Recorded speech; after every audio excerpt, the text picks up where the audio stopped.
In 1989, the body of a woman was found hog-tied off the side of the road in Richmond, British Columbia. What followed was one of the longest coroner's inquests in Canadian history, an inquest that ultimately ruled that the woman died by an unknown event, even though she was found with her hands and feet tied behind her back with a nylon, even though she had been complaining to police for 7 years that she was being stalked by an unknown assailant. A jury of her peers still didn't feel like any crime had occurred. But how could that be? Well, today we are going to do a deep dive into the very mysterious death of Cindy James. And if you're interested in a variety of dark topics like mysterious disappearances, cults, even famous hauntings, we upload once a week, so make sure you like this video, subscribe to this channel, and hit that notification bell so you never miss a video.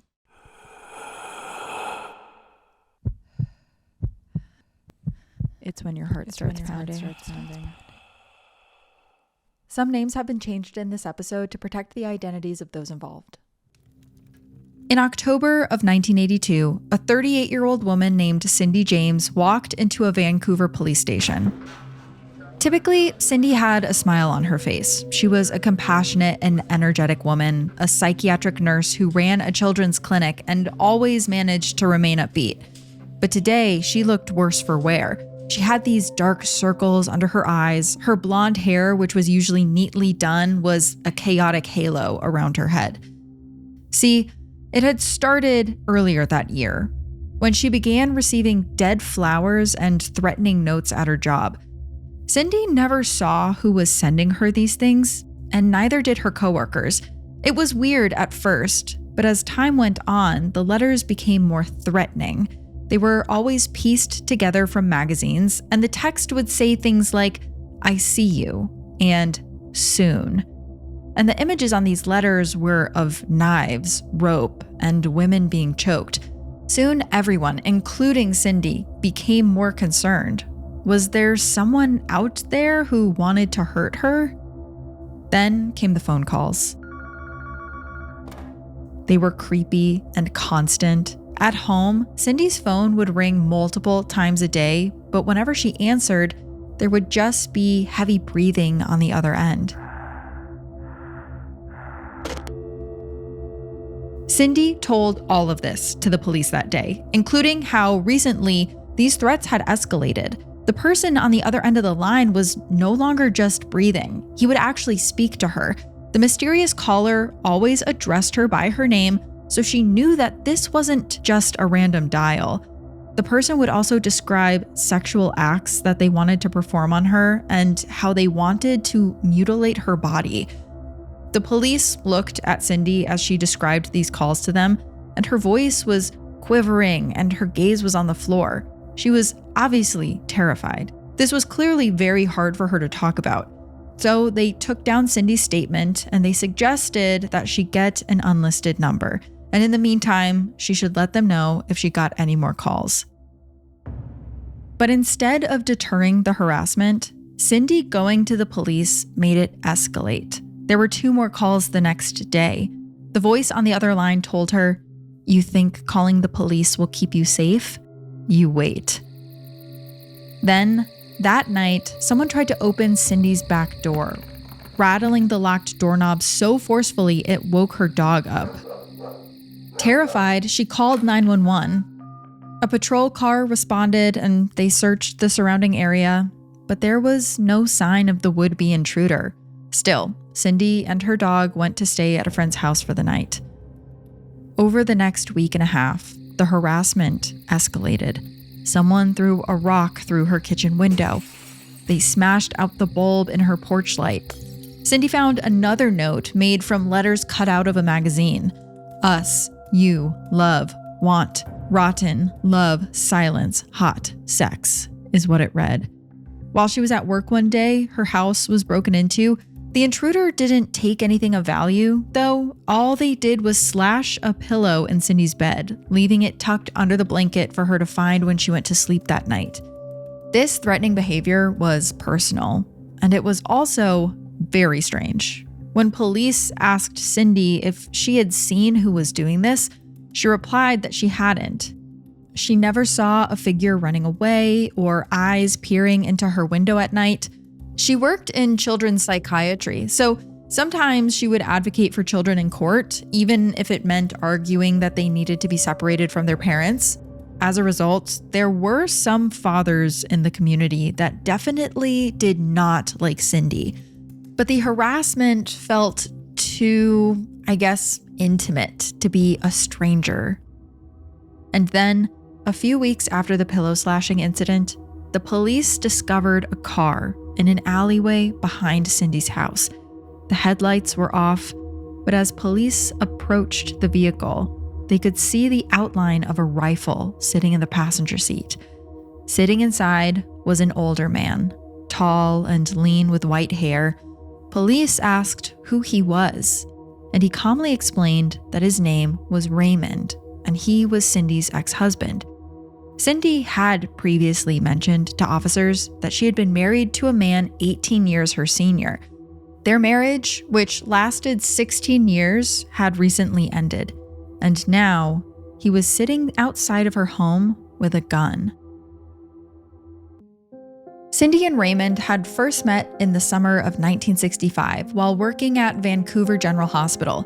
Cindy, who was 21 at the time, was in her final year of nursing school, while Raymond was working on a postdoctorate in psychiatry. Raymond was whip smart, and he had a strong South African accent, which Cindy thought was cute. He was also 39 and already married with 2 kids. Regardless, the two quickly started an affair. His wife, who also worked at the hospital, eventually discovered the affair and she filed for divorce. And then Raymond and Cindy were married the following December. It has been suggested that for Cindy, Raymond was kind of like a stand-in father figure for her. Her own father was a retired Air Force colonel, and he had been kind of this controlling force in her life. Both Cindy and her siblings described his outrageous temper and strict discipline. Now she was tasting adult independence and living on her own, away from his influence. It is possible that she romanticized Raymond as a warmer, more loving father-like stand-in. He was almost as old as her father, after all, and he had a similar background.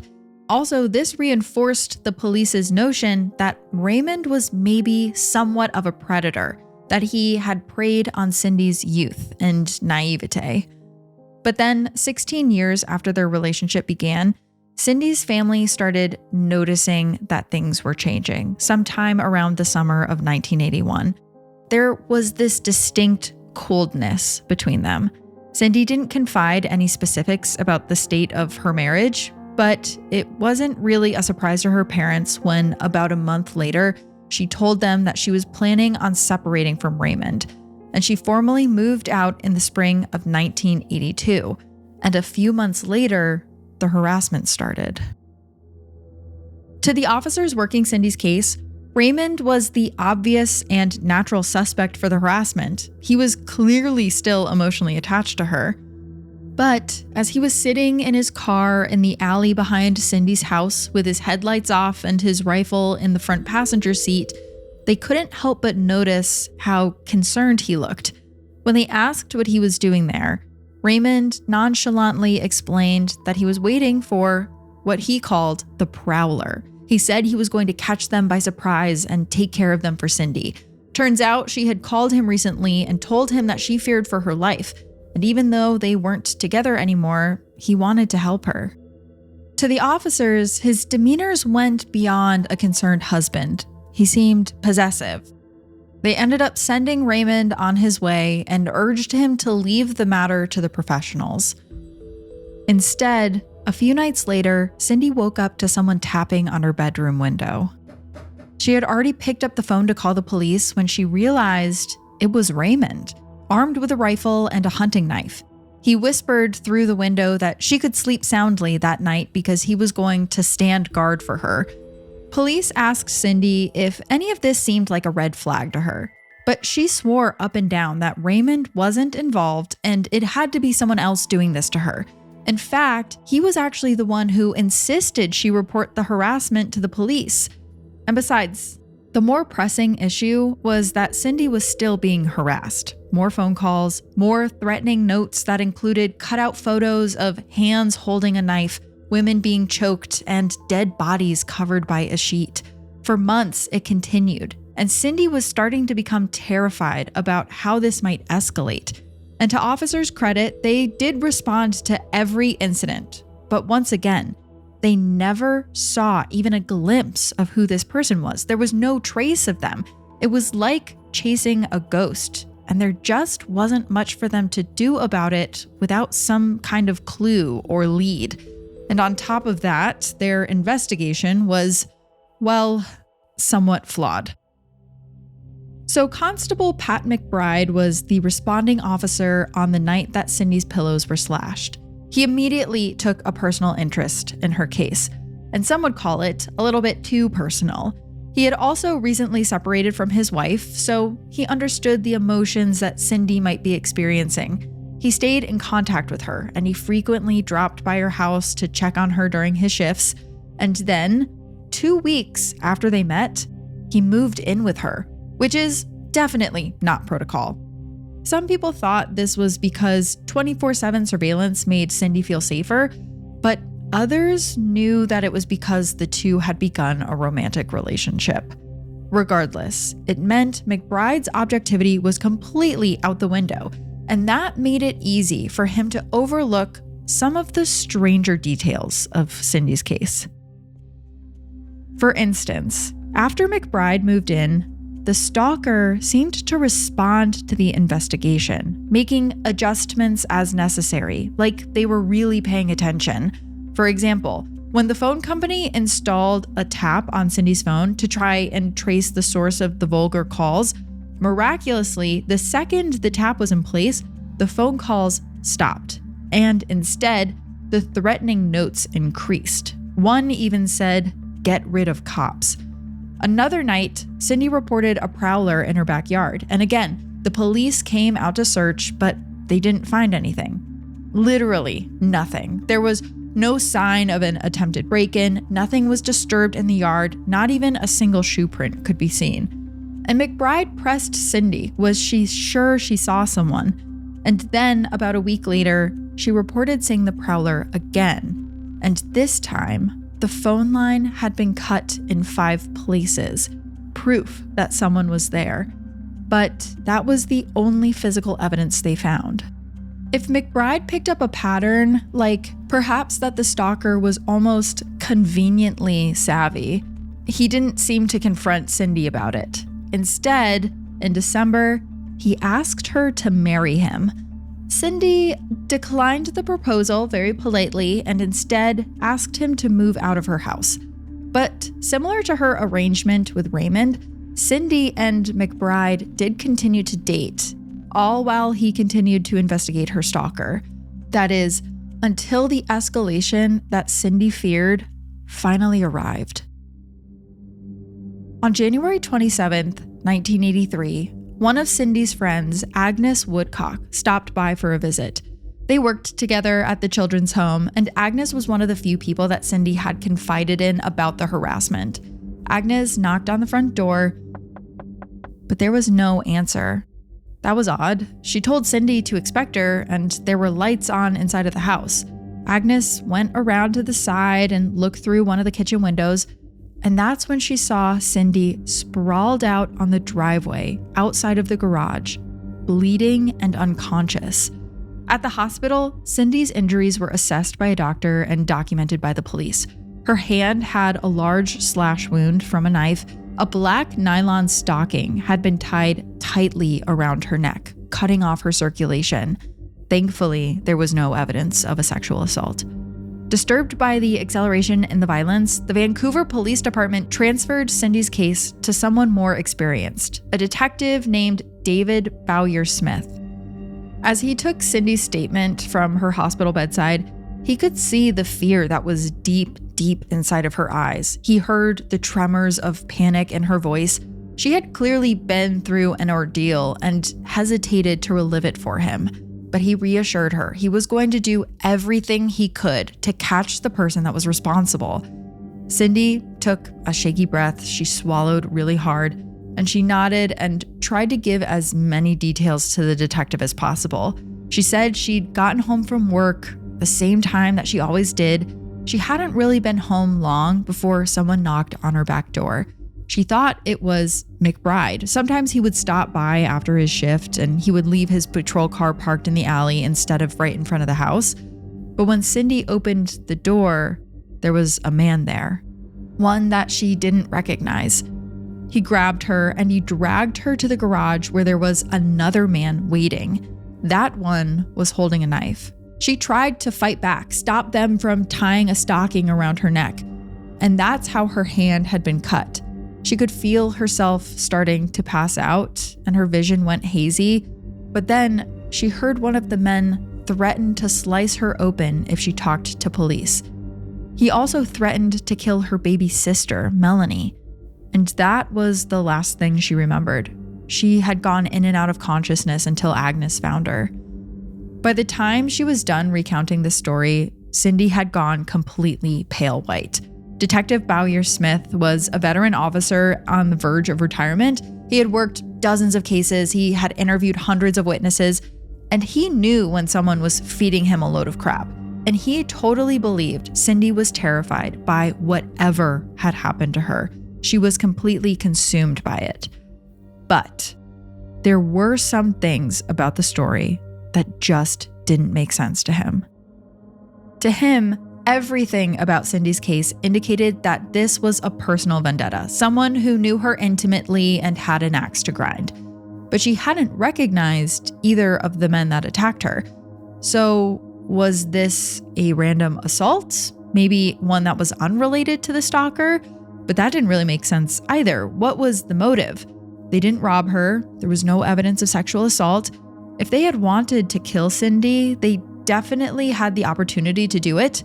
Instead, it seemed to just be about further terrorizing Cindy. But random people didn't really do that to strangers. At least he had never seen that happen before in his career. That brought him back to his first issue, though. Why hadn't she recognized her attackers? Detective Bowyer-Smith was convinced that there was something else going on here. Cindy was maybe withholding something from him, a missing puzzle piece. He asked her to sit for a polygraph just to try to get to the bottom of it, but when he asked her basic questions about the assault, she failed the test. She took it a second time, but it was inconclusive. And Detective Bowyer-Smith seemed to have no qualms confronting Cindy with some of his suspicions. He straight up asked her, was she lying to him? And if so, how much had she lied about? And this made Cindy immediately break down and confess something to him. She told him she had recognized one of the men, the one who had been waiting in the garage. But she had been too scared to admit it because of what they had said to her about her younger sister, Melanie. He'd known her name. What if he really tried to hurt her? Besides, she didn't know who the man was. She just recognized his face. She said that she had seen him before, but she didn't know his name, and she also didn't really know where she had seen him before. Even after this confession, she refused to sit for another polygraph test or answer any more questions out of fear of retaliation against her family. And Constable McBride came to her defense over this. He had been at her house when some of the threatening calls had come in. He watched Cindy take these phone calls. He had even been the one to pick up the phone a few times. He also personally discovered some of the threatening notes. He assured the detective that the threat was real. After what she had been through over the last few months, it made sense that Cindy had tried to shield her family. McBride's endorsement was enough to pull the detective onto Cindy's side, though that didn't really help them get any closer to catching her tormentor, who continued to run rampant throughout all of 1983. After Cindy was released from the hospital, she refused to go back to her house. She packed up and moved across town, and in less than a week, more threatening notes were delivered. One said, "Run, rabbit, run. I'll show you how good I am." Soon after, the phone calls resumed. One night, while McBride was visiting, there were 3 calls in a row, and he overheard a man shout through the receiver, "Are you scared yet?" After only 2 months at the new address, Cindy moved again, and this time it actually brought a little bit of a reprieve. She enjoyed a quiet, harassment-free summer until, on August 22nd, another note arrived. This time, it was delivered to the children's home where she worked. 5 more arrived in as many weeks, and Cindy ripped all of them up without opening them. But she couldn't ignore the next delivery. The stalker had escalated their crimes to animal cruelty. On October 15th, Cindy came home from work and found a dead cat on her porch. There was a rope still tied around its neck, and next to it was a note that said, "You're next." Her sanctuary was broken. The stalker once again learned where she lived. And it all started up again in earnest. More phone calls, both to her home and to her work. More notes. Someone vandalized her backyard again, ripping up the flowers in her garden that she planted and trampling the seedlings in her vegetable patch. Her phone lines were cut repeatedly.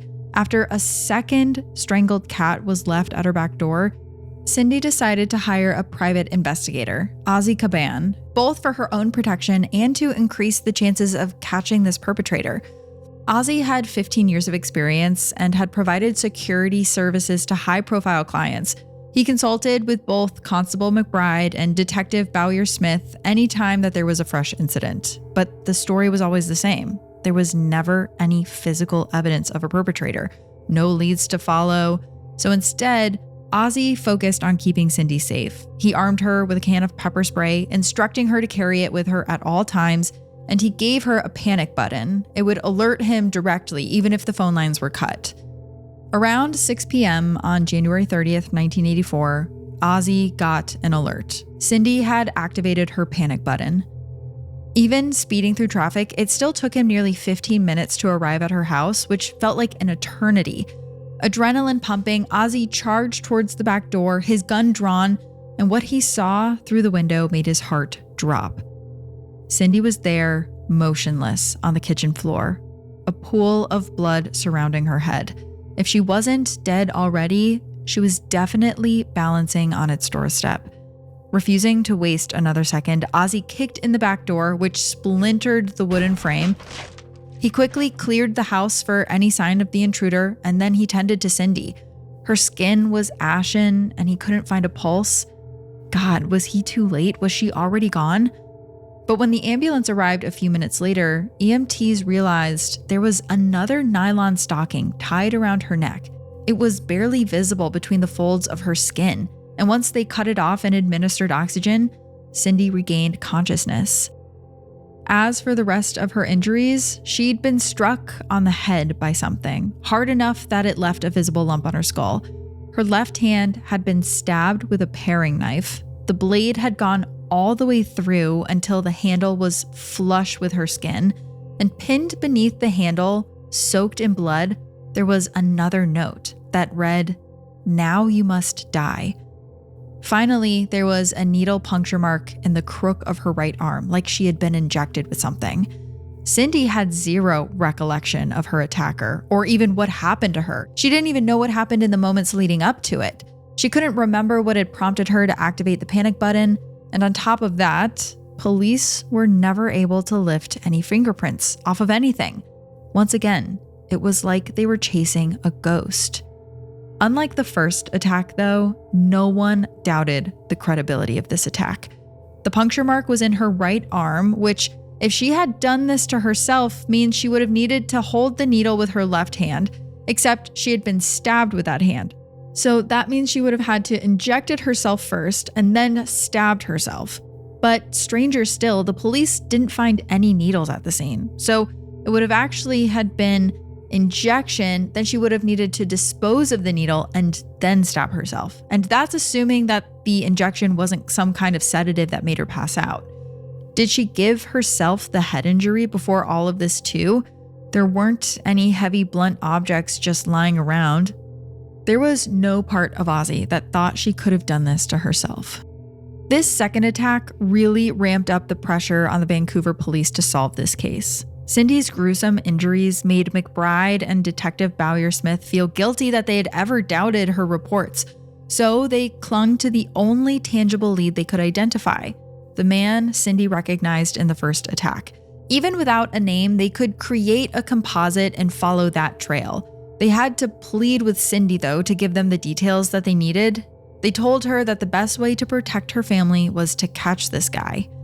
In a strange twist of events, She eventually admitted that she knew who attacked her, who had been behind all of the attacks, actually. And the police were a little bit skeptical of this at first.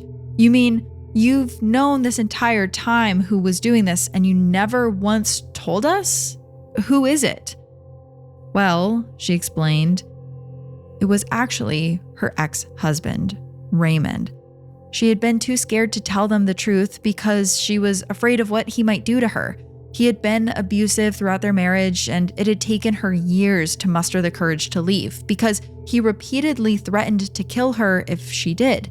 That's why she was still on friendly terms with him, to keep him from hurting her.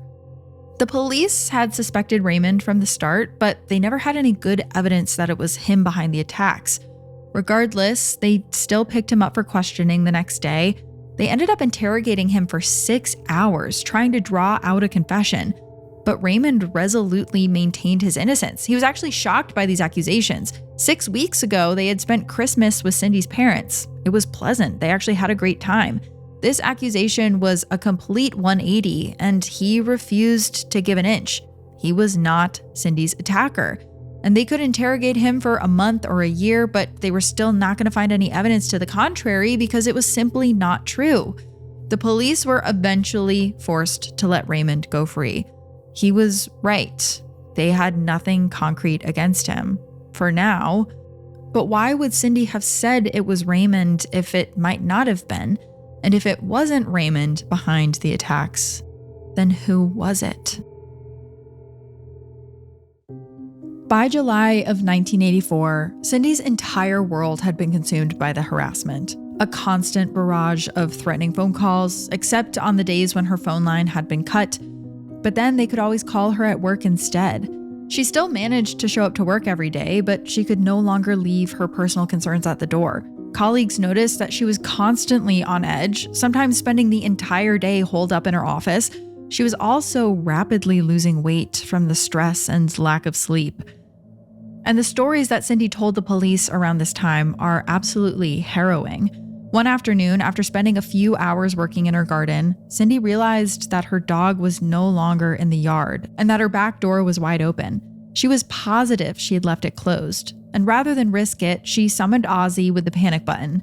Inside of the house, he found a threatening note wishing her a happy birthday. There was also a recently stubbed cigarette butt that did not match the brand that she smoked normally. Ozzy also found Cindy's dog cowering under a chair, injured and bloody but very much alive. He had been tied up with the same rope that had been used on the strangled cats, a rope that was never found inside of Cindy's home. Then, on July 23rd, she was attacked again. Around 8:30 p.m., she drove to a local park to walk her dog, and about an hour later, as she was heading back to her car, she said a green van pulled up beside her. There was a man and a woman inside. The driver called out through the open window asking her for directions. We don't really know what happened after that. Cindy had no memory of the event, but her neighbor found her at his front door hours later, a little after midnight. When the neighbor came downstairs, Cindy was glassy-eyed and incoherent, trying to squeeze through the small gap in his door. When he unhooked the chain, she collapsed. And then he realized her face was blue. There was another stocking tied around her neck, so tight he could barely manage to get a knife blade underneath it to cut it free. And there were 2 more needle puncture wounds on her arm. When the police checked the park, they found Cindy's dog wandering near the abduction site, her leash trailing behind her. They found drag marks in the dirt, as well as one of Cindy's shoes and her can of pepper spray. But nothing was left behind by the kidnappers. While Cindy recovered in the hospital, a man called the reception desk to ask about any security measures that were in place. He refused to give a name and he quickly hung up. Officers played the receptionist a recording of Raymond's voice to see if it was the same man. And they said he sounded familiar, but they weren't 100% certain. There was no doubt that the police were motivated to catch Cindy's attacker, especially after the 3rd attack was reported on by the local paper. Still thinking that Raymond was maybe involved in some way, they combed through every piece of his life. They interviewed his employer, his ex-wife before Cindy, and colleagues from South Africa, but nothing came of it. They profiled the children at Cindy's work, anyone who had been under her care in the last 10 years, plenty of whom were adults now. They ran background checks on all of the parents, but there were no leads. Ozzy ended up installing security cameras, alarm systems, and more panic buttons in every room of her house. He gave Cindy a two-way handheld radio so she could be in constant communication with him, but nothing seemed to help. The harassment continued, but there was nothing to chase. Again, no fingerprints on any of the notes, no trace on any of the calls. He still hadn't even seen the figure that had been doing this. The police went so far as to assign a surveillance team, parking a van outside of her house 24/7 for weeks at a time and keeping a direct tap on the phone line. But they never saw or heard anything useful. The harassment stopped completely as long as they were watching. The day after the second stakeout ended, Cindy reported a phone call. It was a silent hang-up, but she knew it was her stalker. Except, while the van was no longer watching, the phone company tap was still in place. They at least had a way to figure out where the call came from. And when they saw who had made the call, they had to double check because they were so in shock. It was Cindy. She had called herself. But maybe this was some sort of weird fluke, the officers thought. So they got in contact with the utility workers in the area, the ones who would come and repair Cindy's phone line when it was cut. Well, it turned out they all knew Cindy's house pretty well. She had become kind of a running joke in their circle. They thought she was maybe a lonely woman who was desperate for company. Otherwise, why didn't she just pay for the wires to be encased in a protective tubing? There was a simple solution for her problem, but she never took them up on it. Instead, she seemed to enjoy having the workers stop by. And that's when doubts about Cindy's credibility resurfaced. Was she making this up? In the next episode, doubts about Cindy's credibility increase, and the case takes an unexpected turn when a body is found on the side of a highway. Join me here Friday, and until then, stay curious. Heart Starts Pounding is written and produced by me, Kaylin Moore. Heart Starts Pounding is also produced by Matt Brown. Additional research and writing by Abigail Cannon. Sound design and mix by Peachtree Sound. Special thanks to Travis Dunlap, Grayson Jernigan, the team at WME, and Ben Jaffe. Have a heart-pounding story or a case request? Check out heartstartspounding.com.